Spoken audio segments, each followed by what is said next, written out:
Road trip. Hey, what's going on? What's Hello, going on? everybody. Nice. We got the crew here live in the chat. How you doing, Very Dad? nice. Where were we just at, good sir? We were just with our friend Simon doing Hmm. a fun little video that's going to be coming out early this week about some opportunities that he's presented to the crew.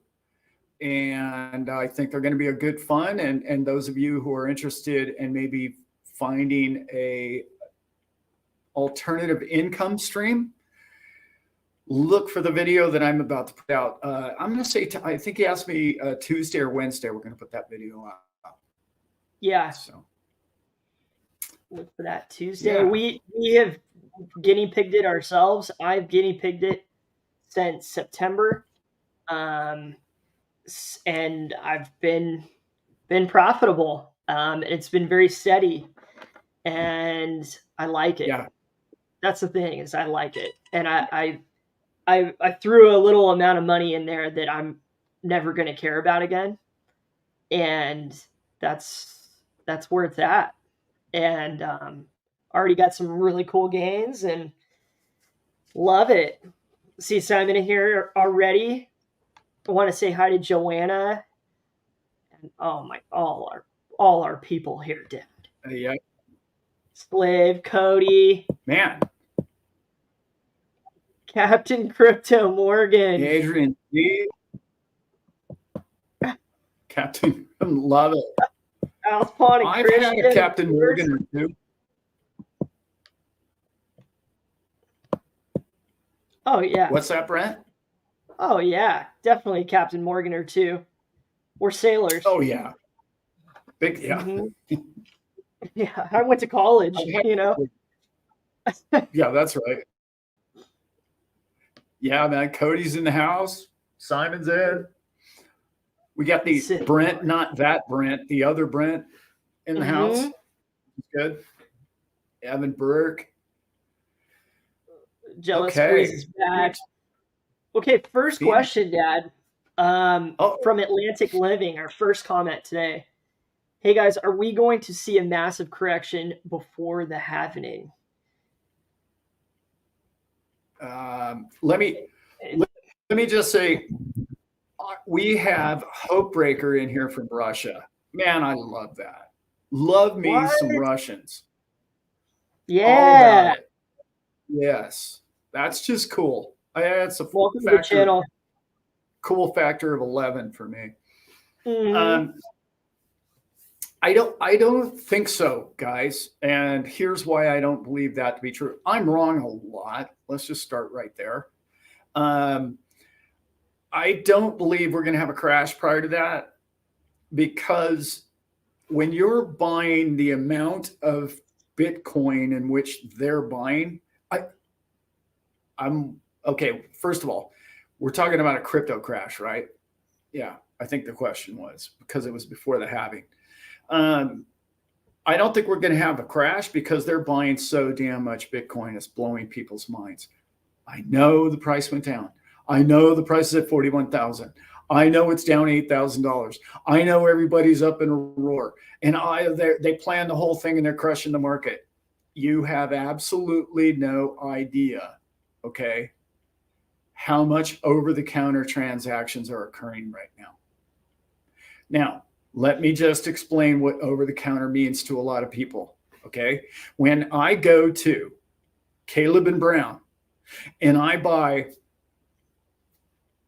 $100,000 worth of Bitcoin, that does not show up on Coinbase. Little old me. That's not part of those numbers, okay? So when these ETFs are purchasing coins from over the counter, it's not affecting price. And then I know what your question is. You're going to say to yourself, well, wait a minute, they can just control the price that way. They can keep it whatever they want because those trades don't show up on the numbers that you and I pay for the coins. Oh, yes, it does. And here's why.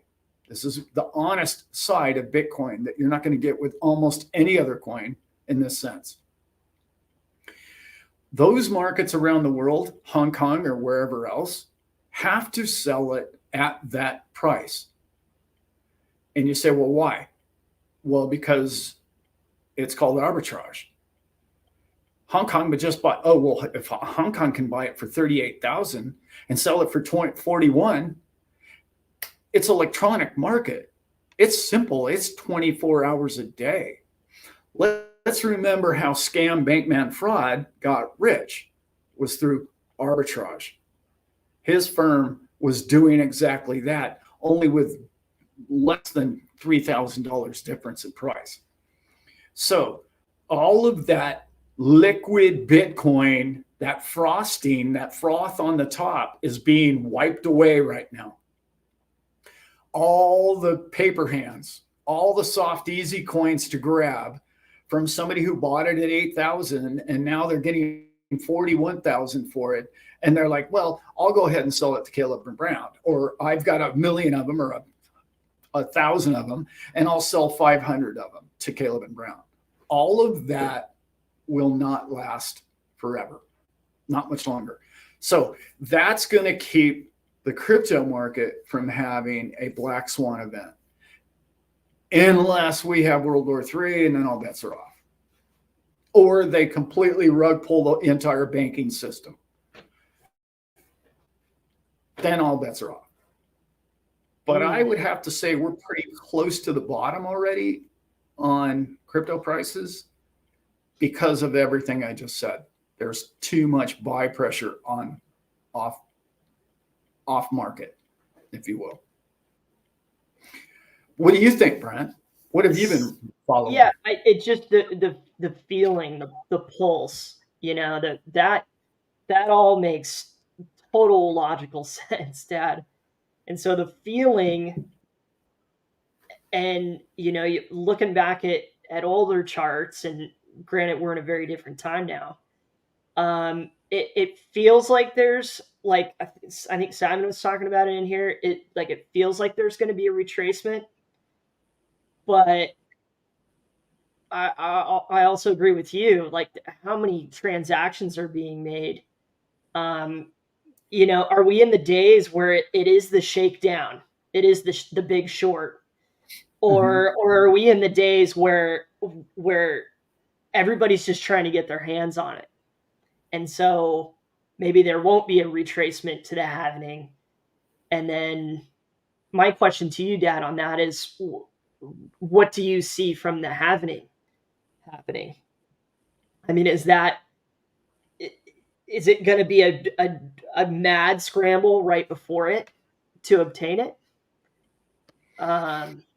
That's not typically, but let's look at if you throw up a chart on Bitcoin, and if you look at it since it's been around, it's always had dips right before the halving, but also has pumps right before the halving. And we're in that period of time, if you would, like the halvings in April or in January, we're at that time where it dips right before. So like what you could just ask, yeah, we could see it increase right before, because let's remember, mining gets cut in half. So scarcity is something that all of these massive ETF firms aren't used to. I think I heard this number right. Fidelity alone in the first week bought 11,000 Bitcoin. Okay. I don't know anybody selling Bitcoin. I don't know anybody that doesn't think that it's going to go higher than $40,000 in the next year or two. Why? How would that even make financial sense? I mean, unless you knew a black swan was coming. But so all those, and let's remember this last crash, if you will, if you want to call it that, the correction. I know they always call it it dropped 90%. It dropped 90% after it went up 300%. So it's still up 210%, right? Let's remember that. So when this last massive correction came, I think the number was 67% of all the people that own Bitcoin kept them. Stone hands. Okay. They're not selling those coins.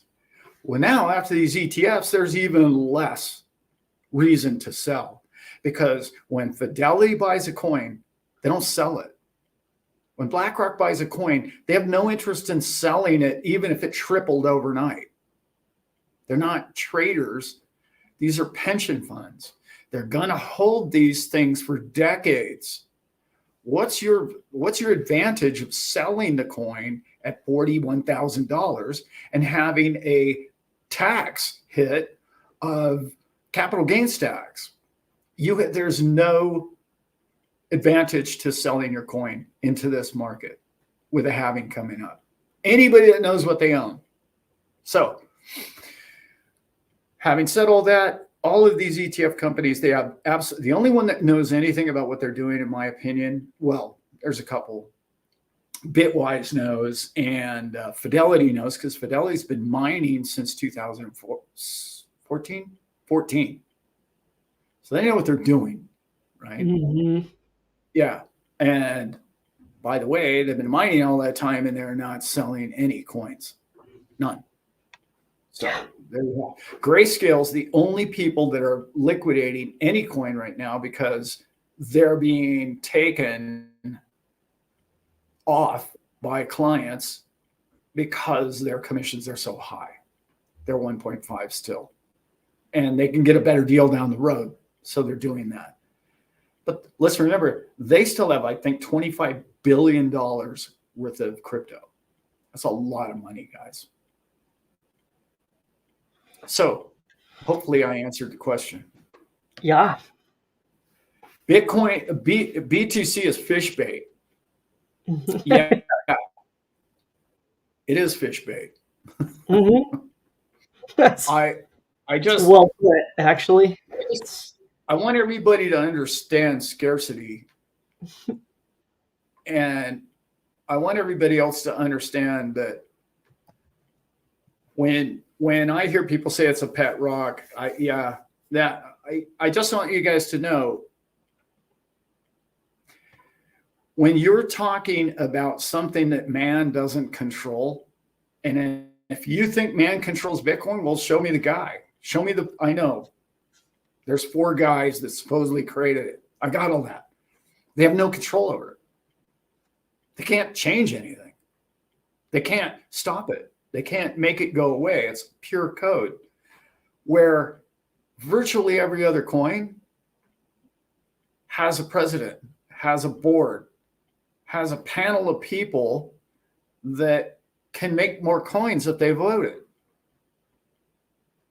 I'm just saying that's valuable in the world we live in.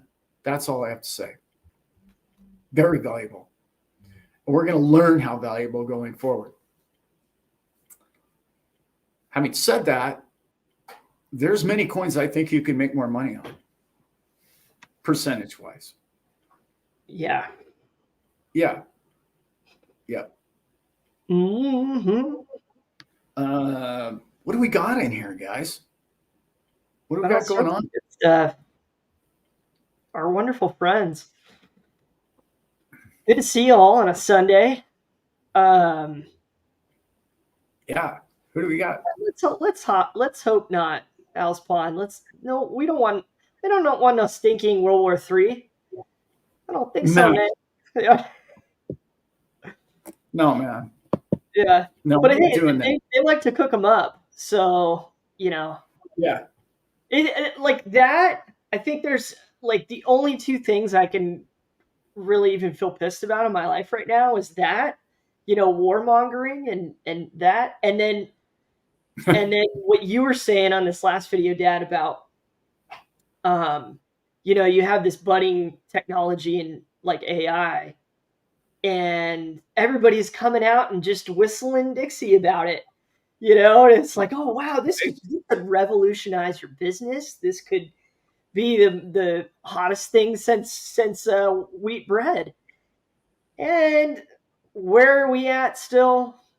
We're in the same old spot with crypto, and it's unbelievable. It's unbelievable, the opportunity, and once you start to dig in, and I've been lucky enough to be able to talk to my dad about it, because he's dug in, man. He's like a hound, like digging in a hole, digging in a big hole with China right now. And I'm like following him down the hole, and it's like, oh my god, like these financial institutions and these investment banks and these governments and all this stuff, and it's just all connected. All of it. And then you start to really isolate and look at things like these crypto projects or stocks and bonds, and the BS that exists and lives in economics, and is filtered down to us, is just, it is so infuriating. I It's the one I Yeah. really enjoy learning about it, but it's like, wow, like what unbelievable corruption. Let's change the name of money laundering to foreign aid, things Yeah, like that. that's right. They're just like, dude, and then the media, through politics and its own devices, starts to stir the pot. And I think that's all on purpose, guys. I think we know it's on purpose. You know Yeah. that, and we shouldn't be, upset or angry about it. No. We should be loving and accepting of the people around us, and have a conversation about it.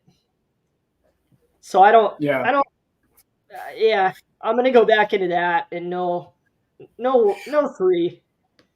We No. don't need it. People don't want it. People don't need it. Yeah. We Yeah. really don't. It's sorry to I see wars now. I know everybody saw the interview with I think it was at Davos with Jamie Dimon, and I know it was so comical. It, I just had to laugh. The commentator this time was calling him out on it, like, "Hey, no, no, it's it's more transferable than gold and this and that, you know." But the Hmm. one thing I wish he would have asked him was, "Hey, wait a minute, Jamie. I'm sorry, but didn't you? Wasn't there? I don't know, a scam or three that you've been involved in? Like you're talking about money laundering and you're talking about thieves own Bitcoin and trade in Bitcoin." And then it's like in crypto in particular, like we believe in, I love the way they say, oh, we believe in blockchain, but we don't believe in this or that.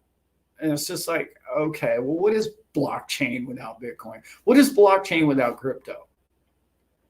It's an accounting ledger. That's okay. All right. Hmm. What are you doing with it, Jamie? And it was classic how he continually just says, "Oh yeah, no, don't ever get involved with that because people who scam people are involved in that." And I'm thinking, wait a minute, you were Bernie Madoff's broker, right? Didn't you pay a $3 billion fine for all of that? And shouldn't you have actually gone to prison for that because of KYC? You broke the KYC rule. You're supposed to know your client and you're responsible for your client's actions. And you didn't go to jail, Jamie, because of you knew fraud was going on. And if you didn't know, you should have known. And yet you're not in prison, are you? You pay your $1 billion fine after he stole 20 billion. The problem with the whole system is exactly that. It's built on their rules. That's why when people ask me all the time, why are you so against regulation for crypto? Because as soon as they start regulating it, their hands are in it, and the whole purpose for owning it is gone. Hmm. The whole thing, I had a conversation with Joanna earlier this morning, and this is such a valuable point. Every time I hear Mr. Burns and the SEC say, answer any question, the first thing they say is, well, our first responsibility to the public is to make sure that they're not being defrauded. Okay. Except for they allowed futures contracts and ETFs, and now they've allowed spot ETFs, but never in there has he ever said, but you should really just personally own it in your own wallet, because that way you don't pay any commissions. And that would be the best way to purchase Bitcoin in the future. Why has he not said that? Like, dude, what are you talking about? You're saying that if we don't pay a commission to a guy, that I'm not taking care of my clientele? Like, wait a minute. That means that if that institution goes bankrupt, I lose my coins, is what that means. Dude, you're not looking out for my best interest. You're not looking out for anybody's best interest other than theirs. Why? Because you worked for Goldman Sachs.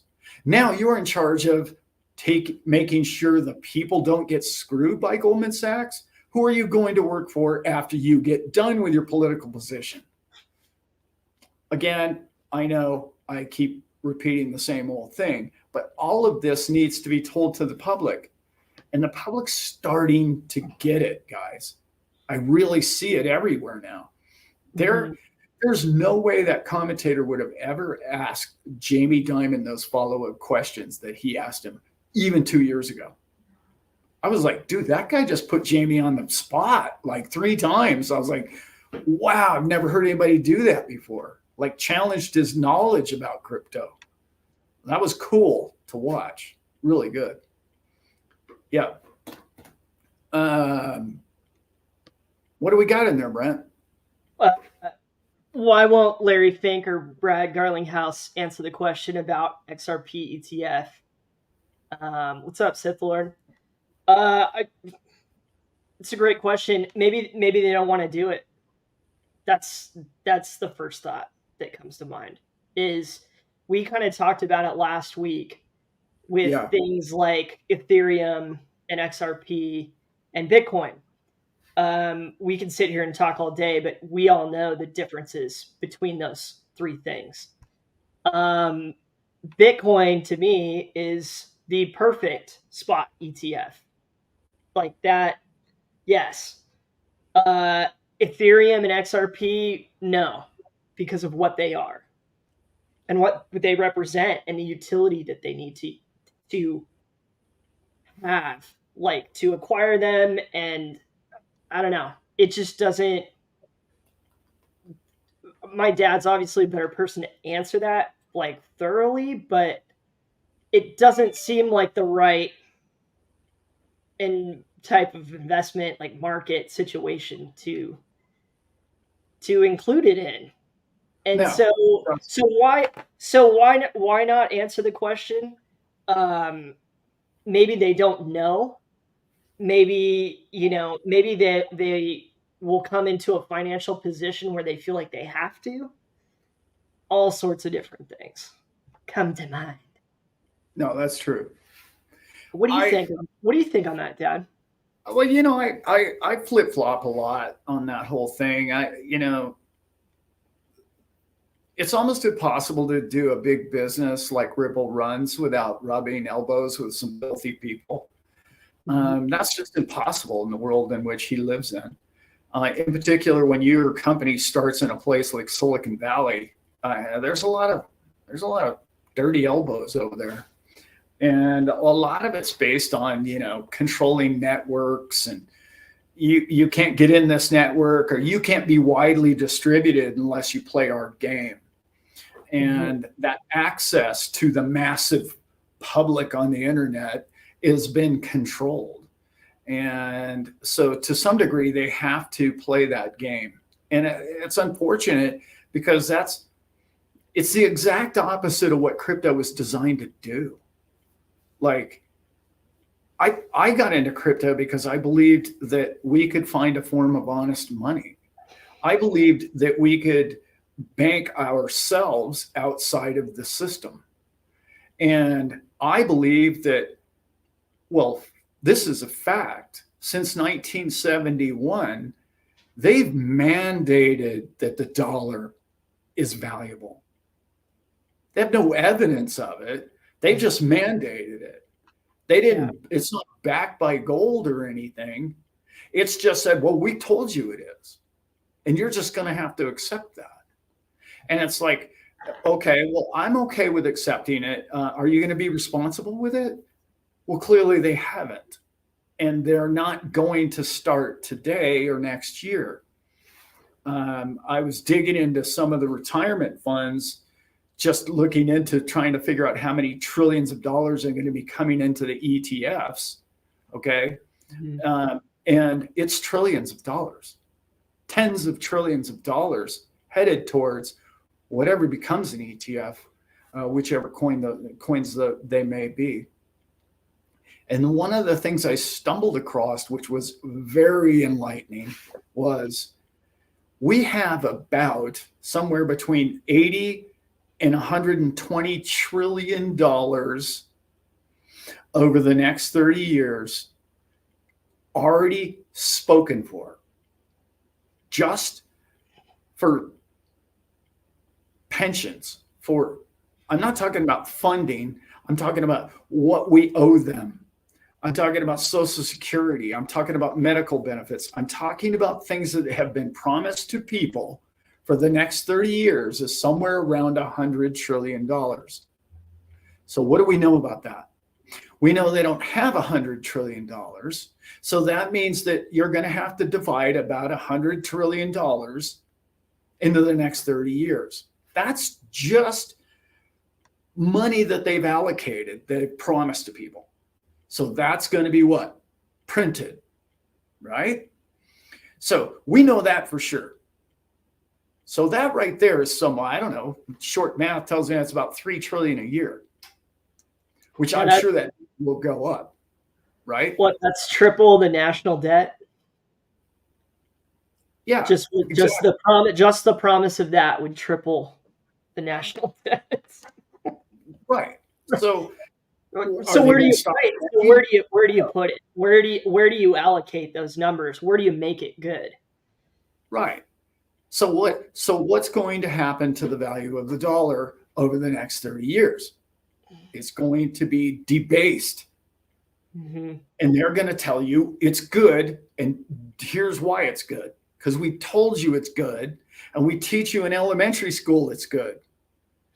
But now there's something else for people to say, hey, you know what? I think this is better. And I can own it myself. And there's not a government with a man with a gun behind it.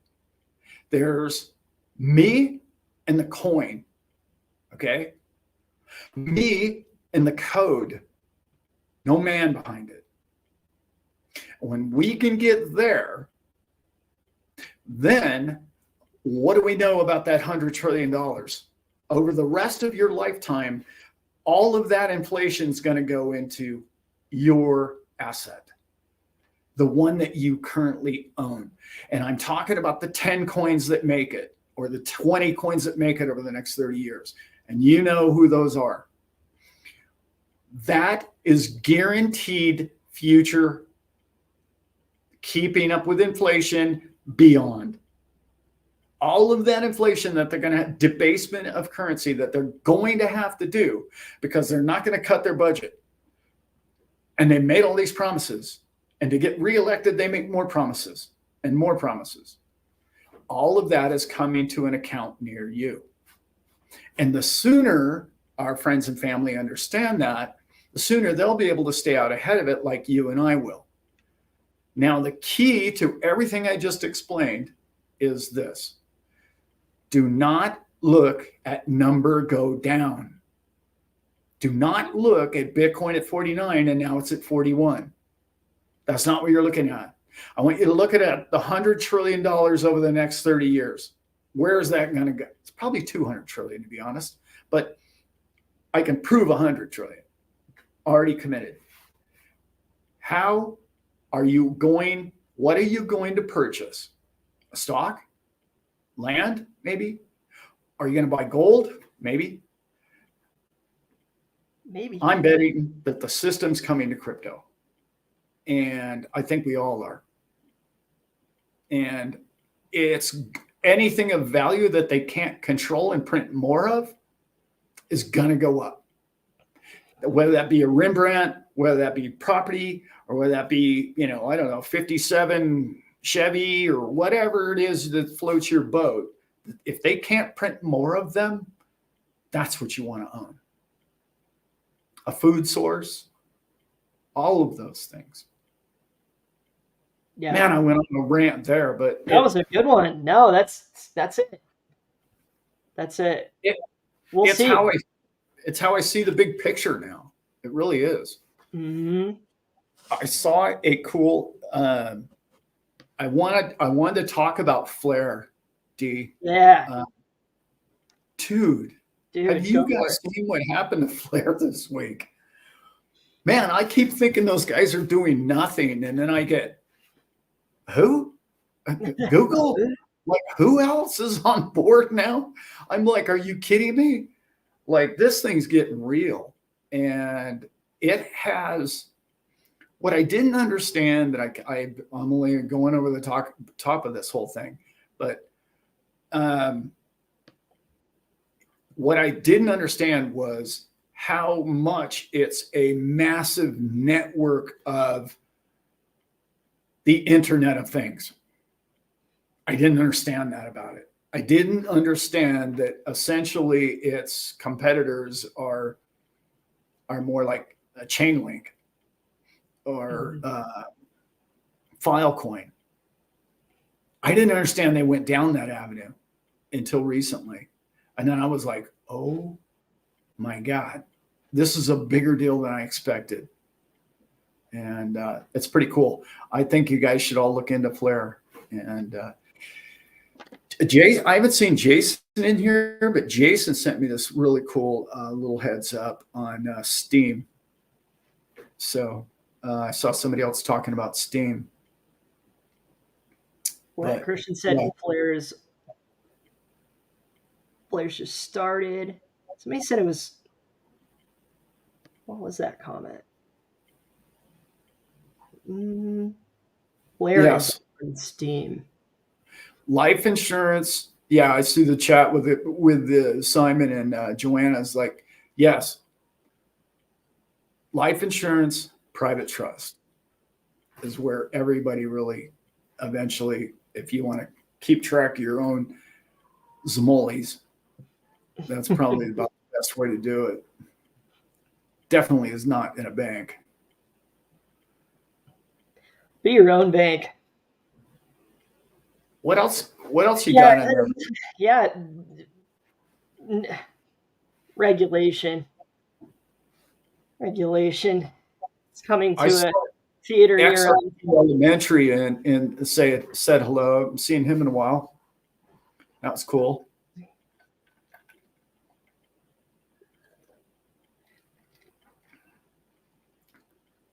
I have a hard stop today, guys.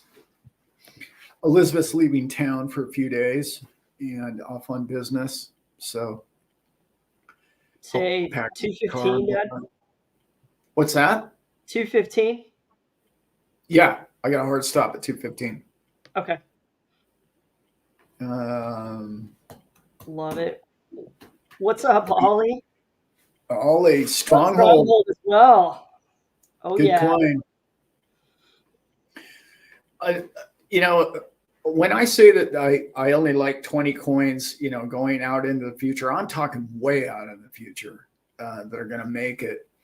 But I really believe a lot of these coins are going to be adopted or picked up by other companies. All you need to do is look at what Ripple's purchased over the last couple of years. They've either bought banks or bought networks or bought, all sorts of people. And Stronghold being one of them. They're a partnership in that. Not just XLM. I know a lot of people mix that up. Ripple's involved with Stronghold as well. And all of those are going to be adopted by massive conglomerates, if you will. And I really believe there's some big players out there on that.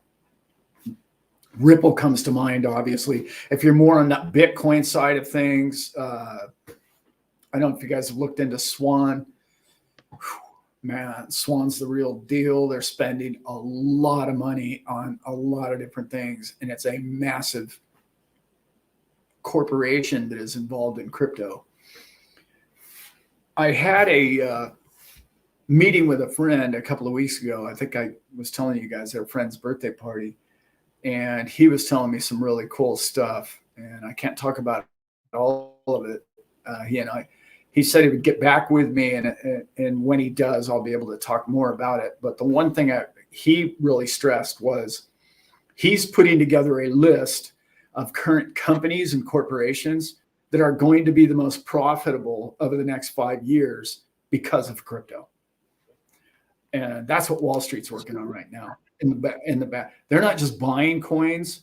They're saying, oh, this coin's going to be successful. So how do we surround that coin with market, with physical goods, with whatever it might be, offices, networks, so that they can thrive along with those coins. How do we get that list? What's that? How do we get that list? Oh, I'm getting that list. But I'm not a big fan of owning stock. So, but yeah, we will.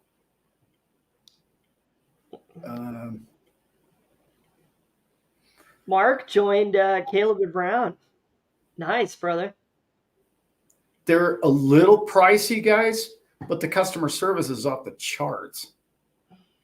Oh, man, okay. I talk about Caleb and Brown a lot. I've liked them for years. Okay. I've been with them, I don't know, 3-4 years now, something like that. Had an account with them. I just read, somebody sent it to me, and this is terrible. I'm not going to be able to repeat who it was. But anyway, they sent me an email, and they said, Alan, have you seen this? Caleb and Brown, in their fine print, I didn't know this, in their fine print says, essentially, if they have a network failure, they're insured. In other words, every dollar you have with them is insured if the failure comes from their side. That's almost like better than holding your own private wallet. It's almost like they're an FDIC, if you know what I'm saying.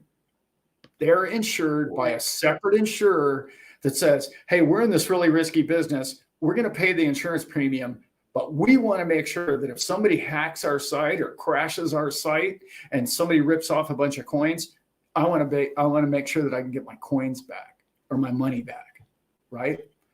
By the way, that is huge because, a lot of people don't like handling their own coins, or they don't trust themselves. And if you're going to go with a full service broker, that's a beautiful thing. The other beautiful thing that was in that fine print that wasn't pointed out that I kept looking at and reading, I don't know if you guys know this, when you go from B of A, your bank or whatever bank you have, and you send something to Caleb and Brown, it looks like a law firm. In fact, it's labeled that in their SWIFT code. It's not a crypto company. A little sleight of hand there, a little tricky action going on there, but your bank isn't going to deny it. That's a beautiful thing right there. So anyway, I had one other thing. There was 3 points I had about Caleb and Brown. Can you use them if you are overseas, Dad? Can what? Can you be a customer of theirs if you are overseas or cross border? Well, they're in Australia. I'm overseas.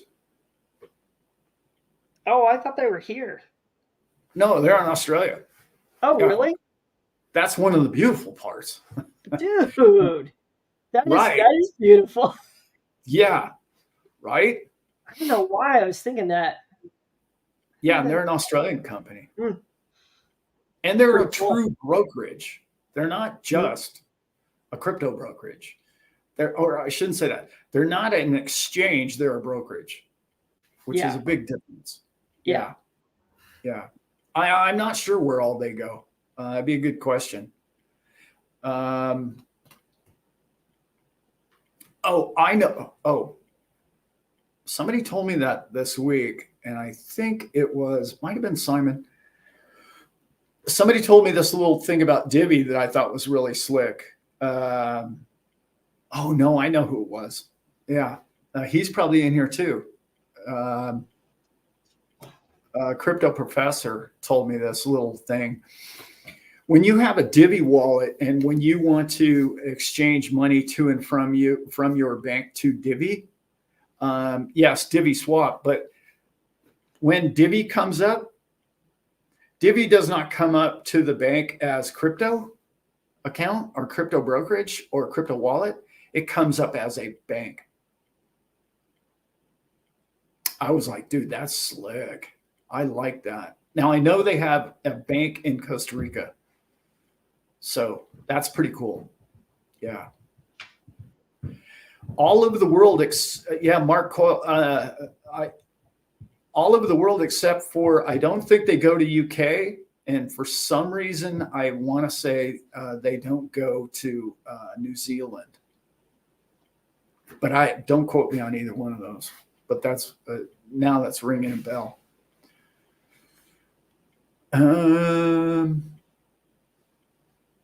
Yeah, that's really cool when you're doing a transaction with somebody that comes up as a law firm or a bank. Like, that's like money. It's a level of freedom, I guess, that we find so cool. Isn't it strange that freedom of using our own money and moving it any way we would like without the man or the system or the control system, we think is so novel. That's how sad the situation has become. Yeah. Yeah. You are absolutely correct. However, by the way, Crypto Mountain Man, Australian government's gone a bit woke. That's absolutely correct. Yes, they have. However, the founder of Caleb and Brown is not woke. I will tell you that. That is not what they're into. I've never met the founder. He's actually not with them anymore, one of the founders, but I know somebody who does know them on a personal level, and they are quite freedom-based. Beautiful. Yeah. That's like saying, XRP is woke because it's from Silicon Valley.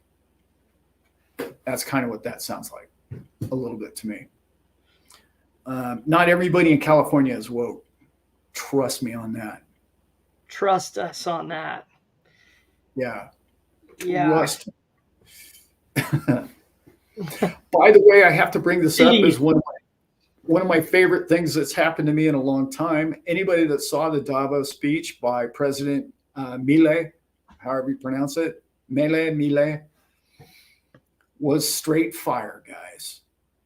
Straight fire. I've never seen a better explanation of the difference between socialism and capitalism in what's called an economic forum in their face.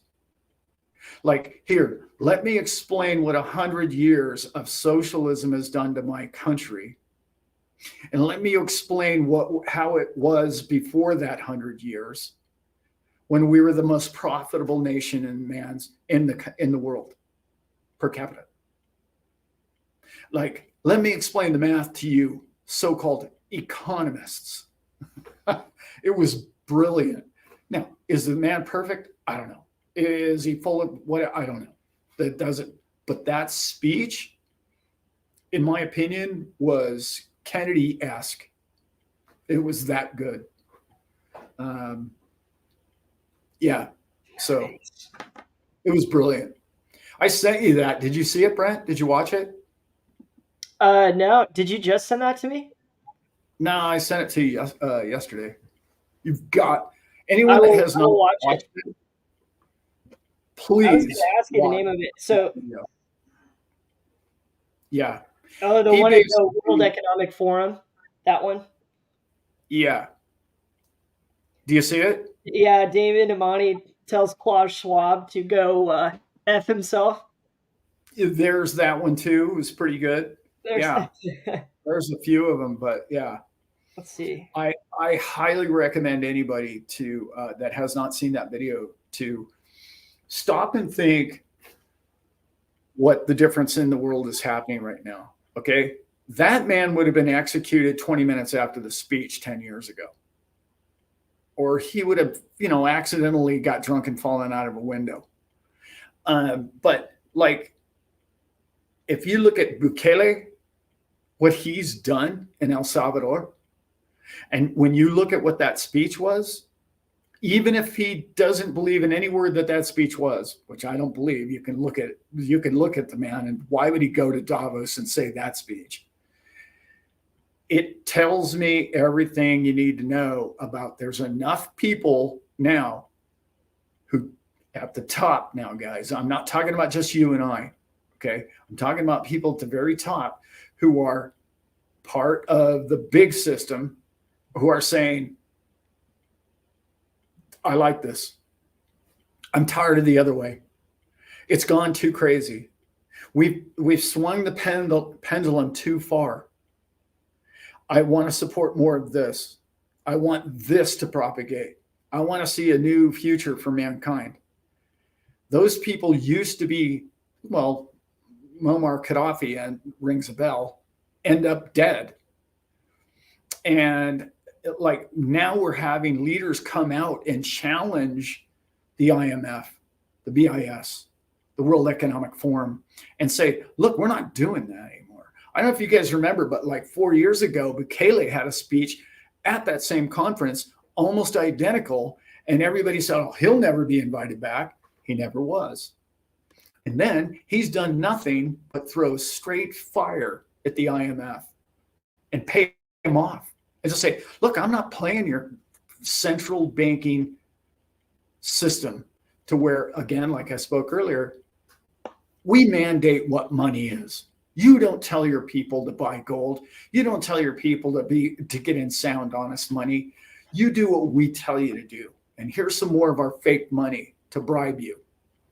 They're not taking the bribes anymore.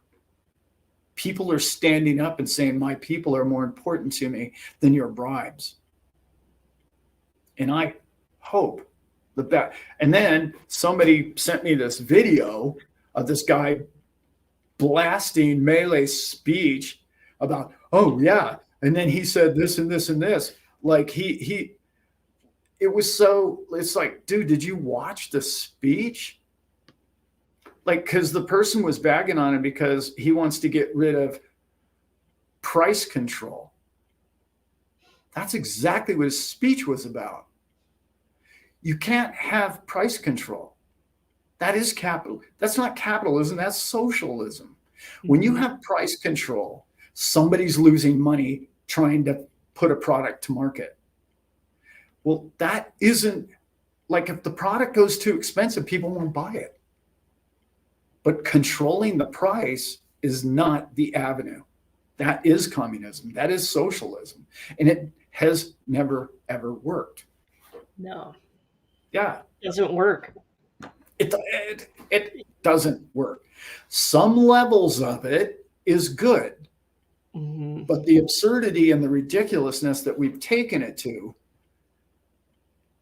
is only been able to exist because of printing of fake money.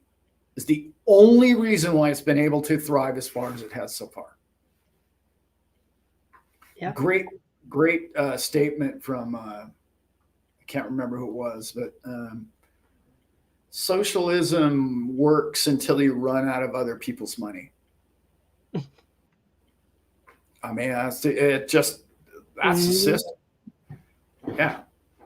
Yeah. What do you think, Brent? You haven't seen the speech? You got to see it, man. It's straight. Yeah, I'm sorry I didn't watch it, guys. That's all right. It sounds incredible. It's disgusting to me because you there's something inherently right and moral about empowering people and giving them freedom in their ability to empower themselves. And when you talk about something like price control,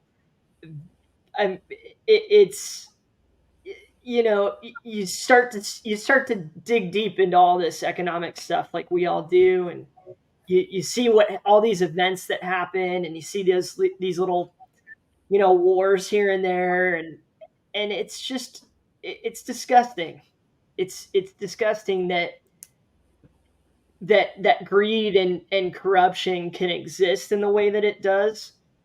um and it's not a new thing, and it's not unique to any one country. You can go back through history and see all these different leaders, rulers, monarchies, you know take their currency or their and boil it down and chip a piece off and chip another piece off until you're left with nothing. And this what you've been doing and trying to expand on your life and build up at a ground level, at a community level, to where that community level builds onto a county level and a state level and a country level. To have people at the top who are consistently it just seems to be working against that is it's just I just it's laughable now. It's just such a It joke. is. It's such a joke, and I apologize everybody because I'm a very positive person, but when when you get when you have a love and interest in crypto, and where mine came from was all of us holding it. It wasn't this unity of the governments and the banks all using it and selling it back to people for a commission. That's how we all lose. And so, like I was saying last week, my big hope and prayer for the whole thing is that the nature of blockchain can can shift the tide of that greed and start to expel some of those practices that it's like, well, we can get away with this, so we'll do it. Yeah. The money laundering, you know, it's Yeah. just saying you have something when you don't, saying telling people that they have ownership when they don't. That all, Yeah. if I could take a pen and draw a line through it, I would, because I'd hand it back to the people, and we get to all encourage each other in that by owning something that you know it shows nature of decentralization, and that being an asset to where it's on a ledger, and it's you and me using it and trading it on that ledger, and that's all that has to happen. That's right. um, and these Yeah. third parties taking a piece, taking a piece, taking a piece, taking a piece. I think this frustration that's coming out right now is it's tax season, folks. It's Yeah. Right. right on the corner, and it's like when With an election coming up. my father and I live in a state where it's just it's tax hell here. This is tax hell, and it's you start to look at your finances, and you're looking and you're looking and you're like, wow, like if I buy something, if I sell something, if I do anything, if it's like it's staggering. It's Yeah. starting to become staggering, and the laws and the rules and the regulations that they're passing are even more staggering. And I'm Yeah. just that's where my head's at with all this right now. It's No, it's that's right. it's the Yeah. frustrating areas of being somebody that wants to truly empower people and wants like I'm not a Republican or anything like that, but I want incredibly small government, incredibly small. That'd be nice. It's Yeah. really nice to have them just out of our business. And they'll tell you that you're not capable of it, that you're No, not yeah, that's what they'll tell. Yeah. interested with it. And nothing could be further from the truth, folks. When I No. see all of you chatting here, and I hear my dad talking about all this stuff, it's nothing could be further from the truth. So let's own this stuff. I've Not to seen. you to, but let's hold on to what we have. Yeah, I'm seeing a bunch of chat about $10,000 Bitcoin. I don't know who threw that in there, but that ain't gonna happen. Okay, here's the thing. And I see the comment: no, miners control the Bitcoin. No, they don't. They did. They don't anymore. Let's remember that 70% of all the people that own Bitcoin aren't selling them. Those are the people who own it. Those are the people who control Bitcoin. You have to give somebody a reason to sell Bitcoin. Maybe if the network crashed, it could go to 10 grand. Well, let's think back now. So now we have all these ETFs who are known for what? Sound good advice, who've put clients into Bitcoin ETF over the last 10 days, $1 million accounts, and it's going to drop 3 times. It's going to go from 40 grand to 10 grand. And what's the Fidelity broker going to be getting? His phone call from his $1 million clients going, what the hell? You sold me that crap at 40 grand and it's 10 grand now. What the hell's the matter with you? You think that's going to happen? Maybe 2 weeks ago that could have happened. And here's why. BlackRock, if it gets to 39, they're going to buy 1,000 of them. 10,000 of them. If it gets to 20 grand, do you think those people care that it's at $20,000 purchase price? Do you think BlackRock gives a damn that it's $40,000 today? That's a $4 million investment for them. They know Bitcoin's going to be $4 million. Do you know why they know that? Because they're going to put hundreds of billions, if not trillions of dollars over the next decade in that product to make it millions of dollars per coin. They have no interest of having egg on their face by selling clients $40,000 coins and having them go to 10 grand just so they can get a $30,000 discount on their next coin. Nope. That is not likely. That's not how Wall Street works. Now, I get it that a lot of people are doing that. Personally, I'm going to buy coins at 10,000 if it drops. I'm going to buy them at 20 if they drop to 20. I don't know about the rest of y'all, but if you're not buying Bitcoin at 20 grand, I don't know what you're buying. I mean, if you have the money to buy any of it. So it's crazy to me that people think it's going to crash like that. Black Swan, maybe. World War, maybe. But even in those times, that's when gold holds its value in past. And there's a big report out right now that I haven't read yet, and I want to get into it. Somebody sent it to me. It's a really cool piece of report, and it's from a paid subscription. And essentially, they did a 2-year study on that Bitcoin is no longer, it's not linked to stocks any longer. There's like nothing, they're not combined at all in any manner. They're absolutely a different product, which you and I already knew. We went through the XRP case and we already knew that XRP was not an orange tree. We already knew the Howey didn't apply to crypto. It doesn't make sense that they're using technology or legal argument from 1930 about an orange grove and trying to tell me that that has relevance with cryptocurrency. It absolutely does not. So there's no correlation between stocks and crypto any longer. Yeah. So, right. Anyway, I just thought could it go to 10 grand? Man, I wouldn't want to live in a world where that thing goes to 10 grand. No. Because that's not going to be good. No.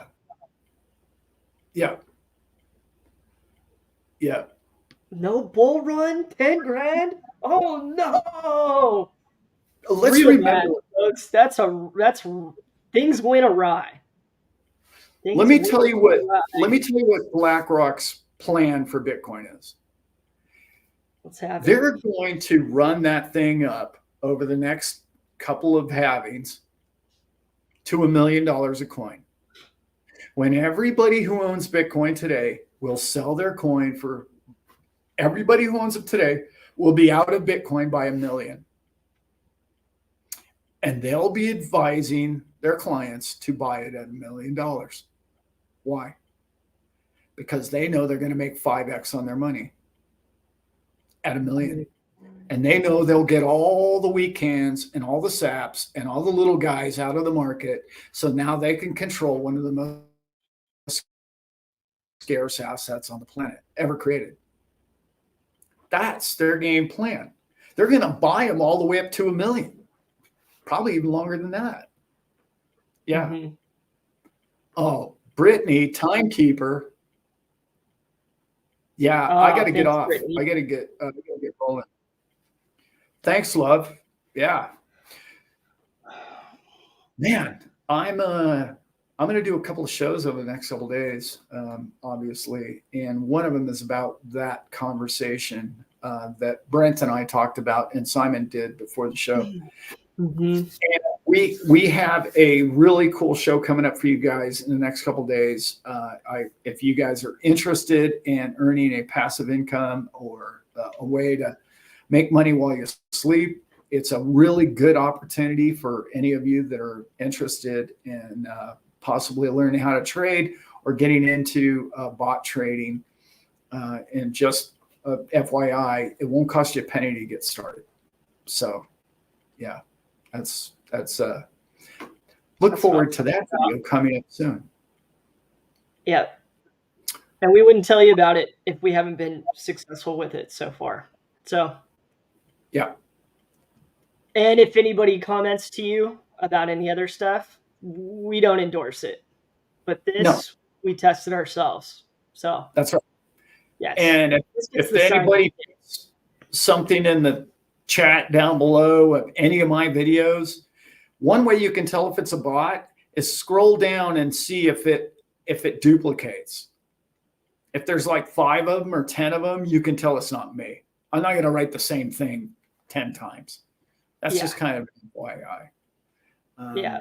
And I go through and try to delete those, everybody. So if you get some weird comment like that from us, please ignore it. Yeah. Okay, I got to get out of here. Love you, Dad. Love you, everybody. I'm gonna go too. I gotta get some stuff done. Much love. Much love to all of you. Yes.